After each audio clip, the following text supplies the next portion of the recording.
Saludo ako sa anak ko. Amen. Sabi ko, Praise the Lord! alam niya na yon ay part ng pag-ibig ko sa kanya bilang magulang. Pero mga kapatid, isinurrender niya. Amen. At sabi niya, Pa, I want to be like you. Praise the Lord! I want to follow your footsteps when you were young. Sabi ko, salamat sa Panginoon. Dahil kahit sa ganoong paraan, kaya sabi ko nga, Panginoon, salamat sa iyo. Dahil itong mga batang ito, maliliit pa, nakikita ko na. Nakakahabagan mo sila. Alam mo yung mga young people na laging ang sarili nila iniisip? Nakakatakot yan. Pero isipin mo una ang sa Diyos. At tama-tama mga kapatid, nag-winter. Sabi niya, text, Pa, may nagbigay sa akin. Oh, Pa, papunta akong Las Vegas. Binigyan ako ni na Pastor Jojo ng $100. Kako, praise the Lord. Salamat sa Panginoon. Mga kapatid, ang Diyos naman ay hindi magpapabaya eh. Tapat ang Panginoon. The Lord. Oh, bakit ang iglesia sa Thessalonica, mga kapatid, ay naging abundant ang labor? Pangatlo, they became imitators of the apostles.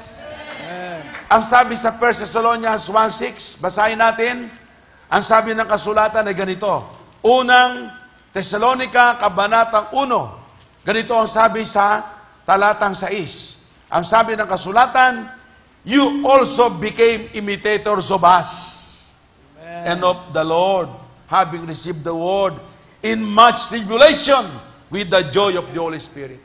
Thank you, Lord. Bakit naging masagana? Imitators pala sila ng apostol. Eh, ano ba si Pablo, mga kapatid? Sabi niya, alam nyo, we work day and night. 1 Thessalonians 2:9, araw-gabi, nagpapagal kami. Yan ang pag-ibig ng apostol. Mga kapatid, at sabi ni Pablo, mga minamahal, alam nyo ang aming buhay. Pinatunayan sa inyo.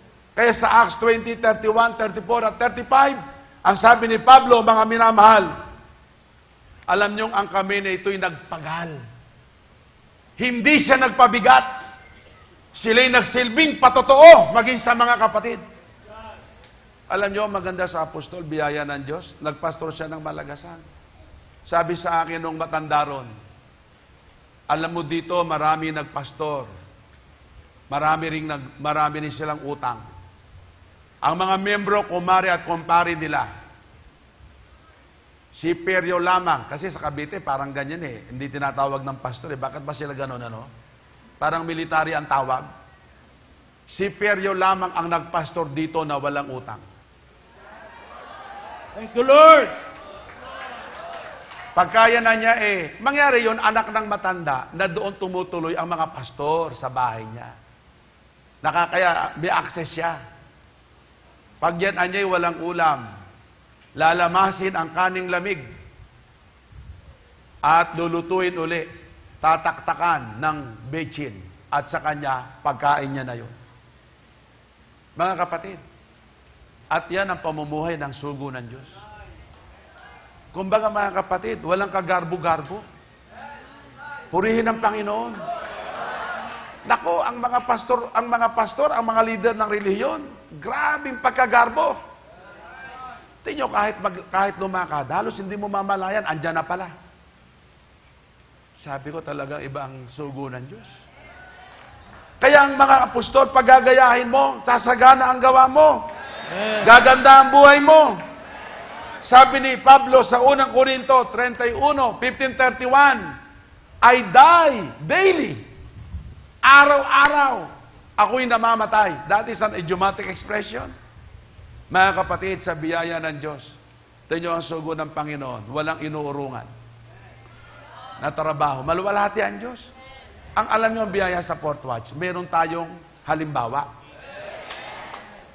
Ang nakakaawa doon sa ibang relihiyon, masamang halimbawa. Sa atin, ang nakikita natin, mabuting halimbawa. Kaya pag susundan mo, magiging mabunga talaga ang paglilingkod mo. Ang kanilang dedikasyon. Isipin mo, araw-araw, mga kapatid.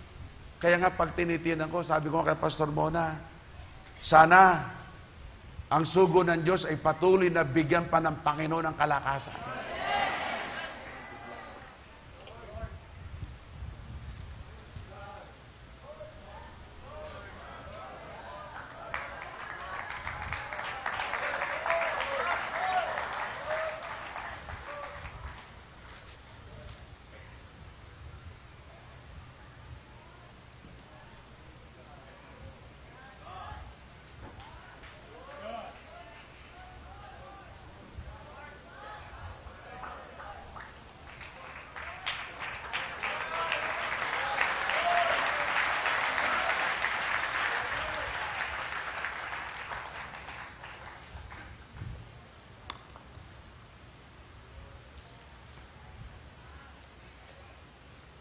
Kailangan siya ng iglesia.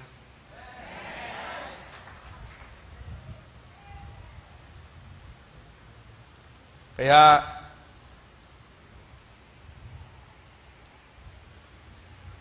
napakalaki ng gawain. At sa laki ng gawain, mga kapatid, kahit mahina na, pinipilit pa. Kahit hindi kaya, kinakaya.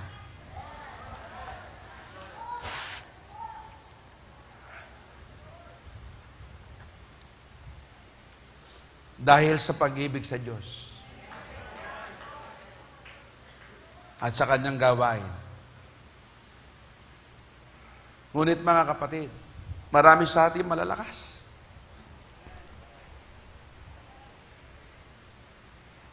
Mga bata pa tayo. Kaya nga sabi ko, sa biyaya ng Diyos, kung ako man ay bigyan ng Diyos ng 100 buhay,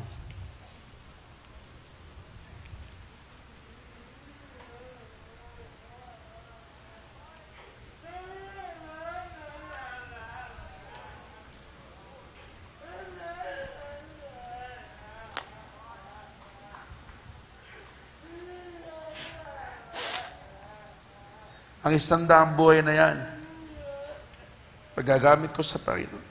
Thank you, Lord.